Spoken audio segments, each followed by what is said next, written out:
Welcome back to Inside Personal Growth. This is Greg Boyson, the host of Inside Personal Growth. And Julie, my listeners don't need to know anything about me because they've been listening for years and years and years to these podcasts. And again, for all of you out there who listen, thank you. I appreciate it. I also appreciate your comments, and I also appreciate all of you who have recently been joining the YouTube channel to listen and watch these interviews.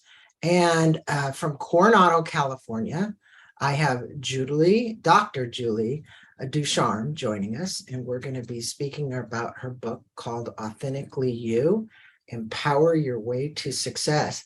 Julie, how are you doing today? I'm doing fantastic. As you said, I live in a great place, Coronado, so beautiful weather and beautiful people, so I cannot complain. Good, good. Well, I'm going to let our listeners know a little bit about you so that they can get a context for this book. And then we're going to get into it and talk about questions. And these is really more focused for women today. And I have 60% women who listen to the show. So that's a good high percentage. But Julie is a change maker. She's dedicated her career to empower and support people in their endeavors and dreams. People from all over, including corporate sectors and those returning to the workforce, have taken advice and guidance from Dr. Julie and learned how to use their strengths to maximize their work-life success. Her unique speaking style ignites the passion inside all of us and makes that tiny spark into a blaze of empowerment. Since earning her MBA and Doctorate degrees in business and organizational leadership, Dr. Julie has become a national best-selling author, recognized by Inc. magazine, host of a podcast, numerous TV appearances in CBS, ABC, and Fox, and professional public speaker and serial entrepreneur. Her most recent book is Leading by My Ponytail, Why Can't I Wear Pink and Be the President, was named Inc. magazine's top 60 leadership books for women. Julie is passionate about our national veterans, and her most recent vision is the start up of a 501c3 called Synergy Learning Institute. This nonprofit provides one-of-a-kind courses such as Combat Boots to Heels for veterans, transforming from the military career to civilian workforce. This program is offered free to all veterans. Portions of Julie's speaking fees go directly to the program and the veterans. Well, Julie, thanks for being on the show, and thanks for taking the time to speak with our women listeners, I think in particular.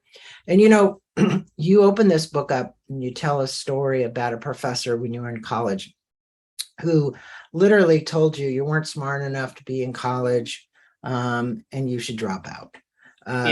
This statement stung and shocked you. I mean, when you do an introduction to a book, you're capturing readers' attention. It certainly captured mine.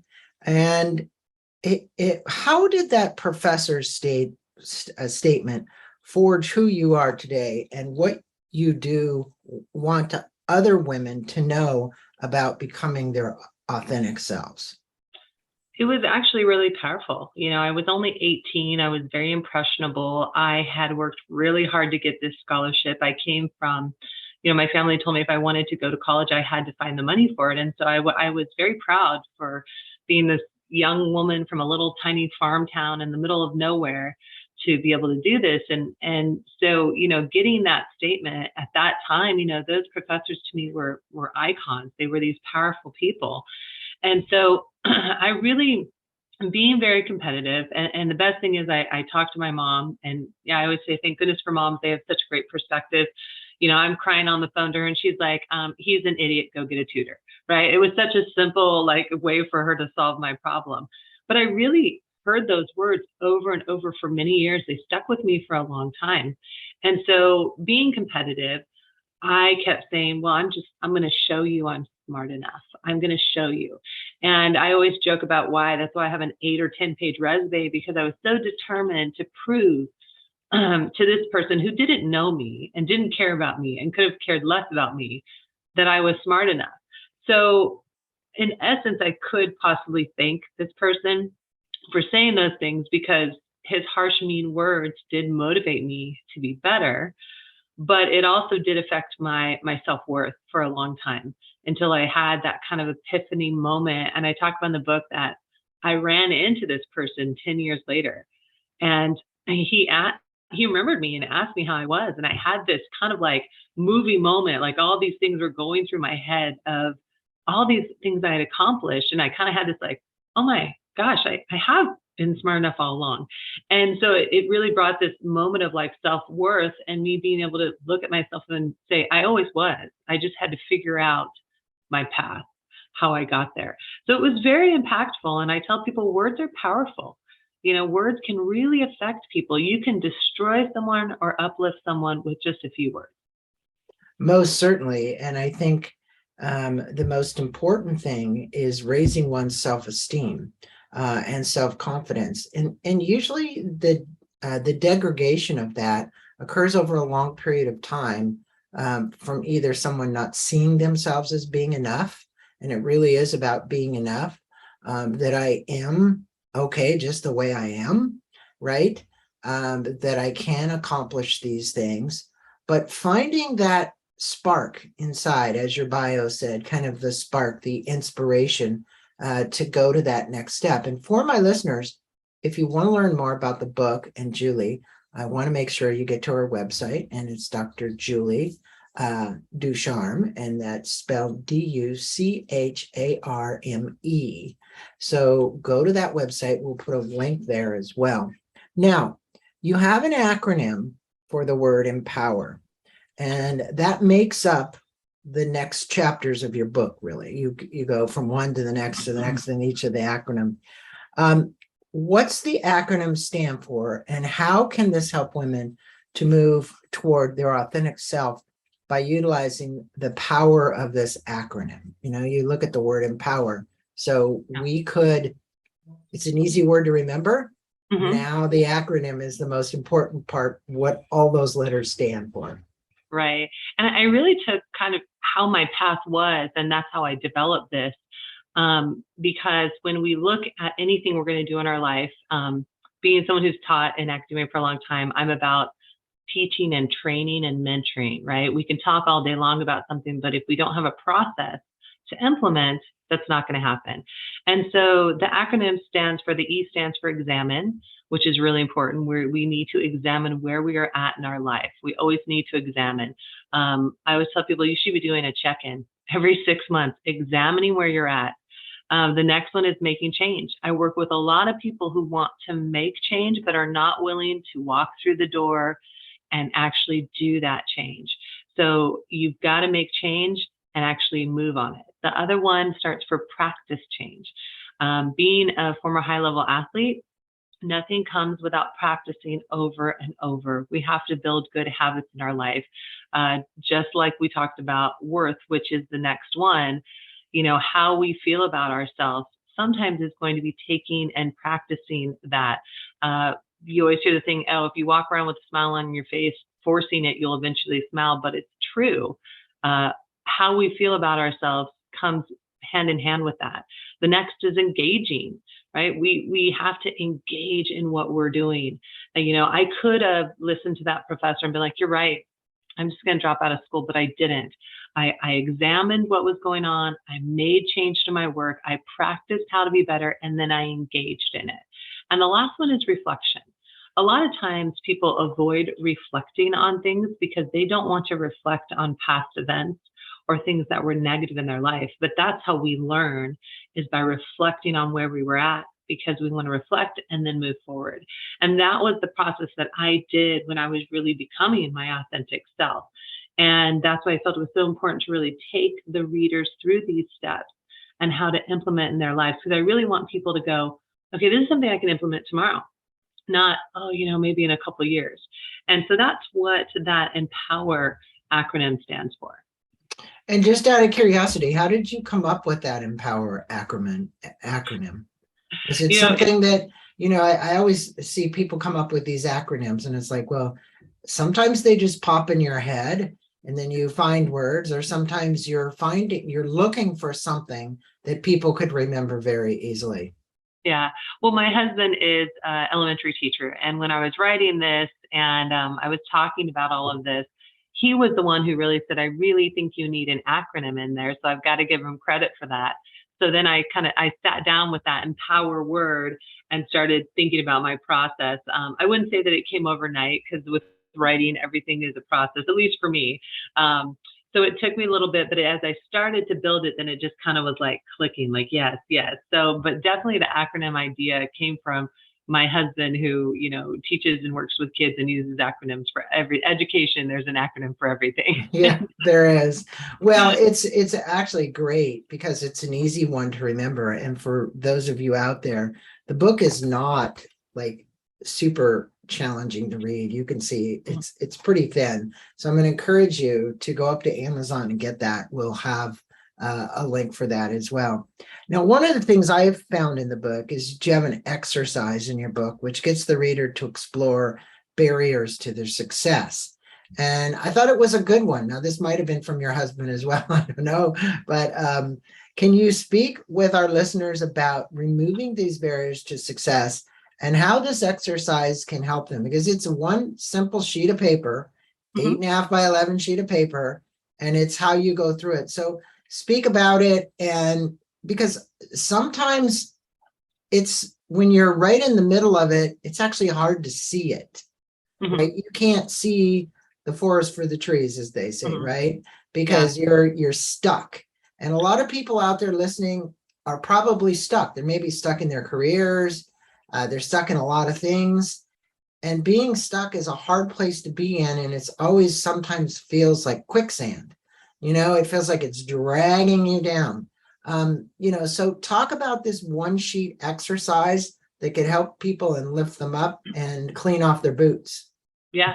And I do this a lot with my students, and it's really interesting because it's very simplistic, but at the same time, everyone will have these like aha moments when they put it down on paper. And so basically it's putting down, the kind of summary of it is you're putting down what you're doing, and you're putting down any barriers from things you want to do. So you have your current, you have the things you really want to do, and what's stopping you from doing them. Right. So you kind of put this out on a paper. It's very simplistic. But at the same time, you start realizing that there are certain things that you say there are barriers to that there isn't. But you're saying, well, I just don't have time. And then my question is, well, how do you make time? And then that question always kind of goes, oh, she's asking me a question that I could probably answer, right? Or what is that? And so you start seeing your barriers and what can be removed. And that's one of the questions exercise is, how can you remove that barrier? And I was actually just having this talk with someone the other day. I said, if I look back on my path, I can't pick one person who stopped me. I cannot tell you that there was a specific person that stopped me in my tracks and kept me from doing it, because there wasn't. The only person that stops us is us. I have a question for you, because look, you're quite an achiever. You were quite an athlete. You have degrees. You started a nonprofit. If you really look at your bio, it's like, it's Julie the Achiever. And I'm sure everybody kind of looks at the TED Talk, the whole 9 yards. But some people kind of run from it, if you know what I mean. It's escapism. What is it that you do if you said, hey, you don't have the time, and then you're saying, no, you've got the time. It's that you're using your time to do something else, right? Because you're probably, when they say people have a fear of success, you're afraid of the success that it just might actually bring you. What comment would you have for our listeners out there who might be stuck and afraid and are running the other direction? I said to someone the other day, the only difference between you and a billionaire is attitude, because they were really coming up with a lot of excuses of why they couldn't and why they shouldn't and why they couldn't achieve and why they couldn't make this certain amount of money. And it really was attitude and want. I mean, I always tell people, so if I can't afford that, I said, you know what? People tell me that all the time, but if you really wanted to afford that, what could you cut out of your life to save up for that?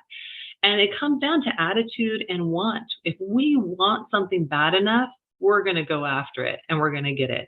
And yeah, I'm competitive and I'm definitely an overachiever. And I did that because I was really trying to compensate for my lack of worth. I felt like I wasn't worthy, and that if I did more things by added to my resume, I would be worthy. And when I eventually realized it wasn't how many things I had on it, it's how I felt about myself, because I would never be worthy as long as I thought I wasn't worthy.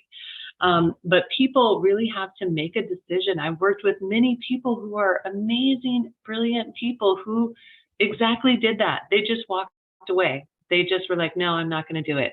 And it was sad and frustrating. But when it comes down to it, you're the only person who can make yourself do it. And so I can coach you, I can mentor you. We had a young woman, we gave her everything she needed to be successful. And we thought she was going to be successful. And then we realized we gave her everything she needed. And so she didn't take advantage of these wonderful opportunities. And we were really sad about it. But then I realized that she didn't work for it. So it didn't mean much to her. And, those are some of the things I say to people. But it really comes down to, do you want it? And if you want it, going back to that acronym, then you've got to make change and you've got to engage. Yeah. And, in the world we're living in today, with the constant change, to thrive during change, Julie's words resonate quite well. First it's focus. One of those things is to focus in on something. I think there are more opportunities today than ever have been. Yet there's so much noise that people are distracted by trying to ferret it out and then say, this is what I really want to do, because then you got to figure out, well, what is it that I really want to do? And what is it that you want in life? And those are key questions. And what is your purpose? What is your vision? Things that we talk about all the time on this show. And as we talk about them, like you said, it's something that you have to work at. You have to practice. You have to change habits. You have to change behavior. And you devote much of your book to this 30 days of empowering change, which is changing behavior.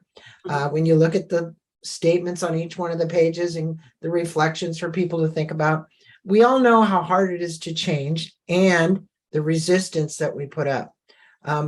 It's been said, I don't know if this is true, but I think it was Tony Robbins, 23 days will make a change, or 30 days will make a change. Sometimes I see that happen, then I see people fall back again. What are some of the advice to the readers on the 30 days of empowering change reflections for each day that you would tell them? Because it is very cool the way you've laid it out. You've given the acronym, then you give them the 30 days, and the 30 days is the reinforcement. And what do you see, and what advice would you have for somebody kind of going through that? Well, when I was, being a very active athlete and I came in as an underdog, there were certain things I had to change. And this is how this developed is, my coach would say, well, you know what? Sure, you're hitting the ball fine, but you're not doing the right footwork. And if you do the right footwork, you're going to be better in it. And I'd say, but I can't get it right. I every time I go, I just do it. And he said, you have to make it a habit. Every day you have to practice this. So every day I would practice this and I would practice this. And I went from being an underdog to holding the record of the most solo blocks in one game, because I learned how to do the proper footwork. And, I share that just because it wasn't easy. It was sometimes monotonous, sometimes frustrating. Sometimes I would wake up and not want to do it, which is, we have all those mornings, right, where we're like, I don't want to do that today. But I found the method to be proven and works over and over. And yes, we will have times where we fall back. That's just it's human nature. But the more you do it, the more likely it will become a habit. And that happens with worth, saying to yourself regularly, I am good. I always joke about, what about Bob? There's a scene in What About Bob where he's walking down the street and keeps saying, I am good, I am great, I am wonderful. He clearly does not believe it, but he keeps telling himself over and over with the hope that he will believe it at some point. And the other funny part from What About Bob that I love, but it's actually true, is throughout this whole book, throughout this whole movie, he says, baby steps, baby steps. And I like to do baby steps, because not everyone can jump into the big picture. So if we can 30-day baby step our way through it, you're going to see those changes. And it really has. I've actually had several women go through this. And it's been fantastic to get the reviews, because they start 15 days in, they start seeing some change, 20 days in, and they get done with that 30 days. And there's this mind transformation, which is really what we're doing. We're retraining our mind. And I'm big on that. I don't spend a lot of time in neuroscience, but being a doctor and getting a chance to be in on a lot of studies, I've learned a lot about the mind, and how it works and how we can retrain any mind out there if we want it. Yeah, we get hijacked. I was listening to a doctor that wrote Bright Lines about dieting. Interesting.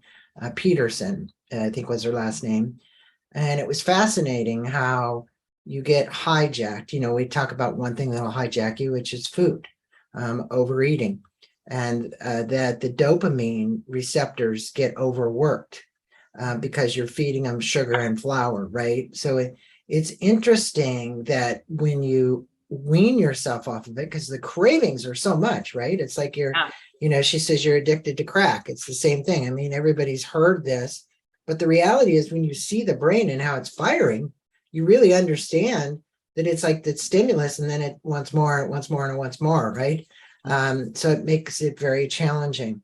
In your chapter on worth, you discuss the importance of self-worth. You discuss the statistics about suicide, which I used to be on a teenage suicide prevention nonprofit board.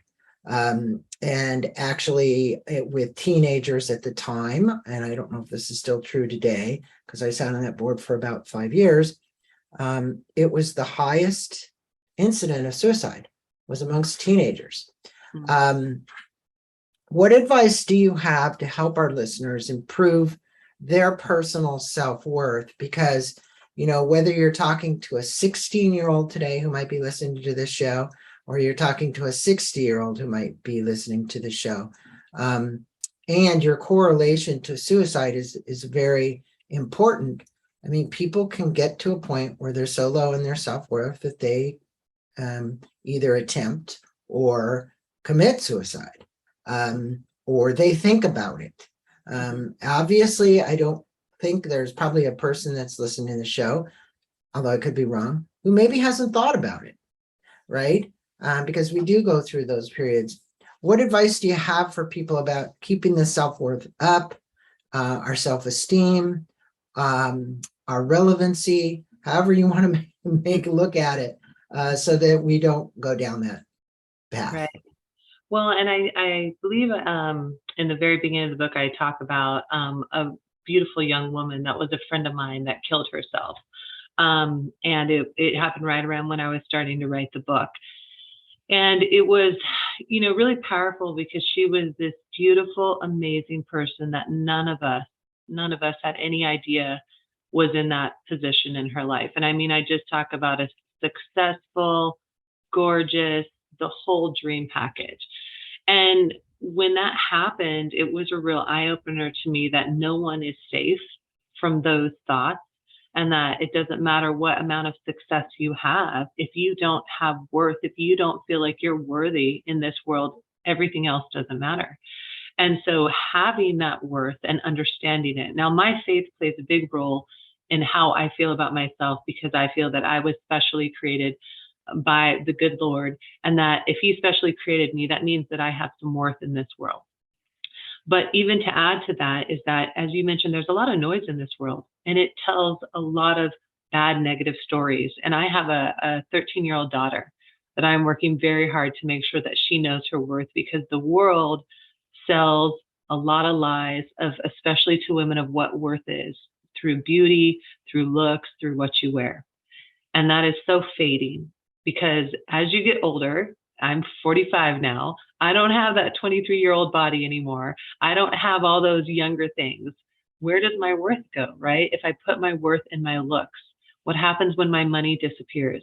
What happens if my worth is in my job and I lose my job? And so that's why I really talk about, you have to have worth in yourself. And the people you surround yourself with is a big part of that, right? If you're surrounded by a negative group, or you're surrounded by bad influences, that's not going to help your worth. And I worked really hard later in life to surround myself with women who were my biggest cheerleaders and my biggest supporters. And of course, my husband plays a huge role in that as well. So when I think about worth, first is you really need to self-examine. What you have, is it fleeting? Will it go away? Right? How can you invest in long-term? Who are you surrounding yourself with, and are they contributing to your worth? Are they supporting you, or are they sucking you dry? And, looking at where you're at, your identity can't be in someone else or something else, because that can go away. And it's a journey, right? We all have journeys. I talk in the book that I definitely have body issues.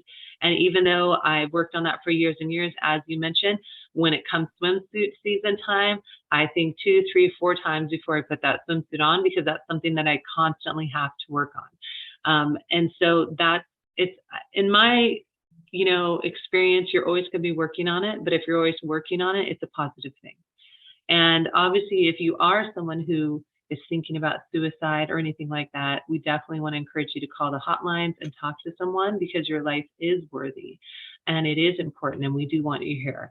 But I wish I could take every woman and give them a hug and tell them how worthy they are, and tell them to turn off the TV, turn off social media, and just go enjoy life, because those are two powerful negative influences, in my opinion, on women's worth. Great statement. Yes, it's so true. And I remember going to a conference and hearing Leo Buscaglia speak. I don't know if many of my listeners know, you might remember him, but and you may have heard this story, but this is a story about him teaching Love 101 at UCLA. And Leo Buscaglia is the author of the book Love, now since deceased. And in his story, he tells about a girl in a classroom who nobody knew where she was. Does anyone? For weeks they asked where she was.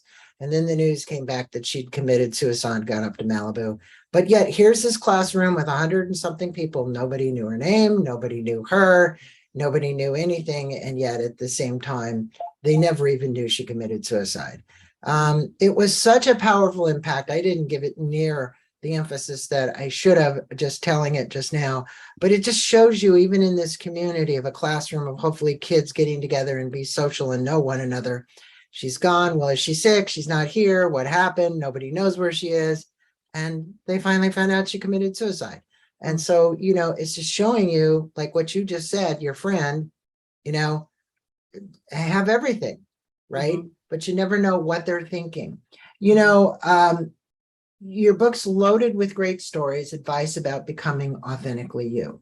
I think for our listeners, it's always about a takeaway, Julie. What can they take away from our interview this morning that would actually, they can apply it to their life? Obviously, they can go get the book and read it, okay? Yeah. They can go to your website, they can contact you, get more information. And by the way, Julie is accessible, so it's not like that.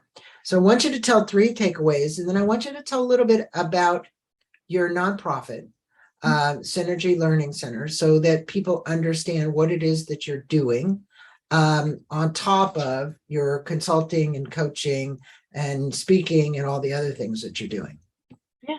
Well, when I think of 3 takeaways, one is that change can only happen if you make the change. Nobody's going to do it for you. And so that's the most important point. So if you're sitting around waiting for someone to do it for you, it's not going to happen. You need to do it. The next is owning your own power. I talk in the book a lot about this, and women have a tendency not to own the area that they really have wonderful power in. So if you're nervous about doing that, if you're afraid, maybe culturally it doesn't seem appropriate, it's time to do that. It's time to own what you're great at. And the last thing is knowing your worth, as we talked about it. You will not get far in life if you don't consider yourself worthy. It's time to take a seat at the table and join the rest of the women out there and give back and contribute, because I'm pretty sure you have something amazing to give. So those would be the 3 takeaways that I would hope that you'd all take away from it. And yes, please, I am accessible. Absolutely. If you email me, I will respond to you within 24 hours. If you are local, I will meet you for coffee. I'm one of those people that I love to network and meet. So please do reach out to me. And also my other passion project is Synergy Learning Institute. It's been going for about 10 years. We help veterans transitioning out of the military. We started out with women, in particular. A very good friend of mine, Dr. Karen Walker, I believe she was 22 years in the Marine. She had a PhD, high-ranking officer. She got out. She thought, hey, life's going to be easy. I'll get a job, no problem. Took her a year. She was severely depressed and trying to figure out why she wasn't transitioning into civilian life. And then she eventually did figure it out. And she came to me and said, I really feel that there needs to be something for women veterans. There's programs out there, but they're very male focused, and women veterans have a very unique need. And I learned that women veterans are the highest homeless population and also the highest suicide rate. And in particular, that has gone up even more during COVID. And many people don't know that because women veterans live in their cars. They go from house to house and sleep on people's couches. So you don't see them out on the streets a lot. So we created a program called Combat Boots to Heels, which helps them transition. This one focuses obviously on the mentality, but we've expanded to help provide them with everything from resumes, job interview practices. We have a program that provides them with bras and menstrual products. We have another program that provides them with clothing. And we just started a new program called Pantry Heroes, which helps provide food and resources for them or their children. So this is all something that we do. I run, I don't take a salary for it. I donate to it and support it, and I fundraise all year for it. And then do you also provide counseling for them? Absolutely. We have groups that we refer them to that have professional trained counselors. So we have several partners for that. And if we do regularly get calls of women who are in a panic state, and we jump right in and get them connected to someone, the right person. We don't per se do it at Synergy because we don't have any doctors, medical doctors there.